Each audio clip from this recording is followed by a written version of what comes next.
आज सुबह मस्कन चौरंगी गुलशन इकबाल पर धमाका हुआ है। उसके नतीजे में ये अपार्टमेंट आप देख सकते हैं कि मुकम्मल तौर पर तबाह हो चुका है। इसके 2 floor, first floor, second floor जो हैं इस धमाके के नतीजे में तबाह हो चुके हैं। इस धमाके की शिद्दत का अंदाज़ा इस बात से लगाया जा सकता है कि इस धमाके के बाद जो है वो अपार्टमेंट का जो मलबा है, इसके जो पिलर्स हैं वो उड़कर अबुल हसन इस्माइली रोड के दूसरे ट्रैक तक आए हैं। और ये आप देख सकते हैं कि इतने बड़े पिलर हैं जो कि उड़कर दूसरी जानिब आए हैं सड़क के।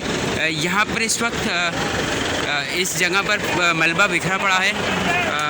अब तक की इत्तलात के मुताबिक इस धमाके के नतीजे में 5 अफराद जो हैं वो जाँ बहक हो चुके हैं, जबकि 20 के करीब अफराद जो हैं इस धमाके के नतीजे में ज़ख्मी हैं। इस वक्त मलबा उठाने का काम यहाँ जारी है।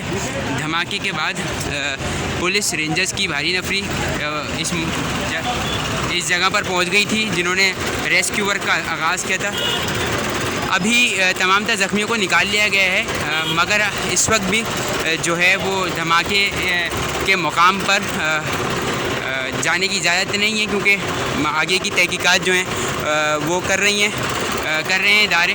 और यहाँ पर जो है एम्बुलेंसेस और फायर ब्रिगेड मौजूद हैं।